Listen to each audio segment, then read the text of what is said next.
안녕하세요. 김태현 목사입니다. 뚜벅뚜벅 메시지. 오늘 시편 묵상 135번째. 살아계신 하나님과 동행하는 비결. 살아계신 하나님과 동행하는 비결. 시편 135편 1절에서 22절의 말씀 가지고 뚜벅뚜벅 걸어가겠습니다. 여러분, 이 메시지를 듣고 있는 여러분은 복을 받은 사람입니다. 왜 그럴까요? 복된 이유는 첫째, 하나님을 믿는다는 것이고, 둘째는 지금 하나님의 품에 안겨 있다는 것이고, 셋째는 하나님께 예배하고 말씀 안에 있다는 것입니다. 이런 사람이 은혜를 받을 사람인 거죠. 2절, 주님의 집 안에, 우리 하나님의 집 뜰 안에 서 있는 사람들아, 주님은 선하시니 주님을 찬송하여라. 그가 은혜를 베푸시니 그의 이름을 찬송하여라. 여러분, 이 복을 귀하게 여겨야 합니다. 하나님의 택함을 받은 사람이기 때문이죠. 4절, 주님께서는 야곱을 당신의 것으로 택하시며 이스라엘을 가장 소중한 보물로 택하셨다. 5절에서 7절 시편 기자의 고백처럼 하나님은 살아계신 하나님이시며 어느 신보다 위대하신 분이십니다. 그는 하늘, 땅, 바다 밑 어디에나 계시며 뜻하시는 것은 무엇이든지 다 이루시는 분이십니다. 그 결정적인 증거가 출애굽 구원 사건이죠. 이스라엘 백성들은 하나님에 대한 신앙을 고백할 때마다 언제나 출애굽 사건을 언급했습니다.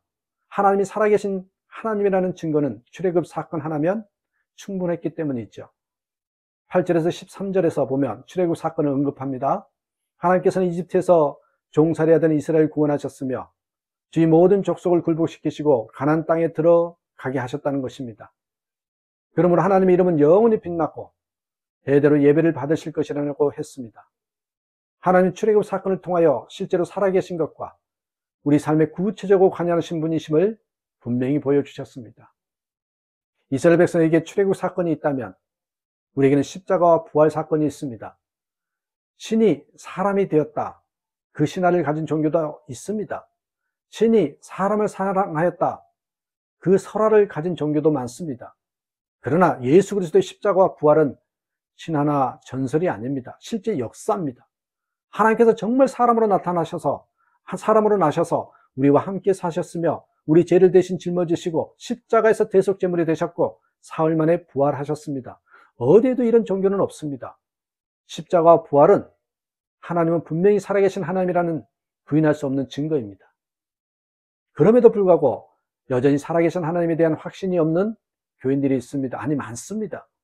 이 시편이 쓰여질 당시 세상 모든 나라들은 한결같이 우상을 숭배했습니다. 15절, 이방 나라의 우상들은 은덩이나 금덩이일 뿐 사람이 손으로 만든 것이므로 입이 있어도 말을 못하고 눈이 있어도 볼 수 없고 귀가 있어도 듣지 못하고 입으로도 숨도 쉴 수 없으니 우상을 만든 자들과 우상을 의지하는 자들은 누구나 우상과 같이 될 것이다. 그래서 많은 사람들이 하나님도 우상 섬기듯 섬기는 것입니다. 우상 숭배는 우상을 만들어 놓고 자신의 문제를 해결해 주고 복을 달라고 비는 것입니다. 광란의 제사 의식은 있을지라도 거기는 교제가 없습니다. 죽은 우상과 무슨 교제가 있겠습니까? 그러나 하나님은 살아계신 하나님이십니다. 반드시 교제가 있기 마련입니다. 만약 하나님과 친밀한 교제가 없다면 우상 섬기듯 하나님을 믿고 있는 것입니다. 자신이 원하는 것이 이루어지면 하나님을 믿고 이루어지지 않으면 다른 신을 찾아가는 것입니다. 이렇게 하나님을 믿는 사람이 하나님을 우상 섬기듯 하는 사람이 있지요. 살아계신 하나님을 믿으면 하나님은 그를 인도하시고 그는 하나님께 순종합니다. 하나님이 실제 자신의 삶의 주인이요 왕이기에 고난을 당할지라도 하나님을 찬양합니다.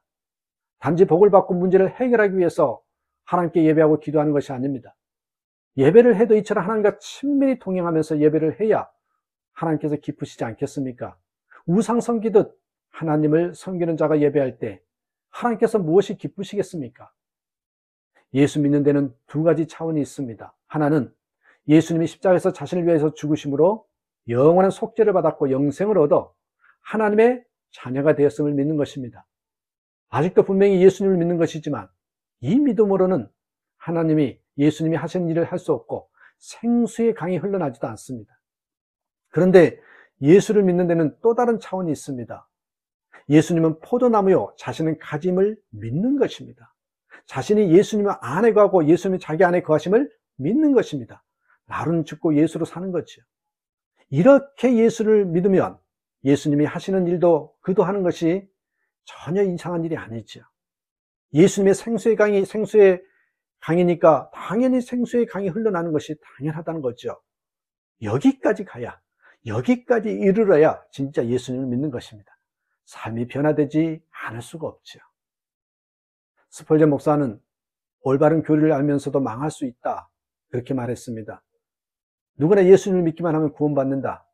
올바른 교리입니다. 그러나 이 교리를 은밀한 죄를 지어도 구원은 받을 것이고, 사람들과 불화하고 다툼이 있어도 구원을 받을 것이라고 악용한다면 그는 올바른 교리를 알면서도 구원에 이르지 못할 것입니다. 그렇게 말했어요. 우리 영이 생명이 얻었다는 것에 만족하면 안 됩니다.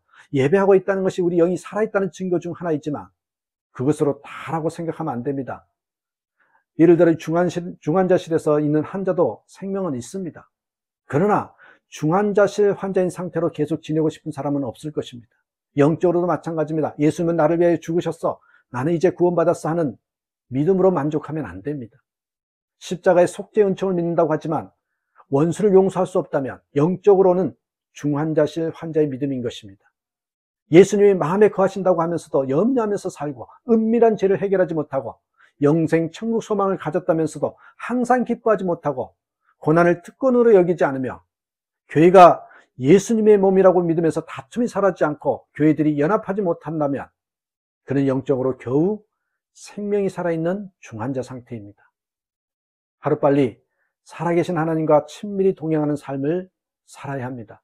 우리의 문제는 하나님이 살아계시냐 아니냐가 아니죠. 십자가를 바라보면 그 문제는 더 이상 문제가 아닙니다. 문제는 우리가 살아계신 하나님으로 믿고 사느냐, 우상 숭배듯이 믿느냐, 그 차이입니다. 예수님을 믿지만 삶의 기쁨도 감격도 없습니다라는 말은 거짓말입니다. 정확히 말해야 됩니다. 예수님을 믿지만 예수님과 동행하며 살지 않았기 때문입니다.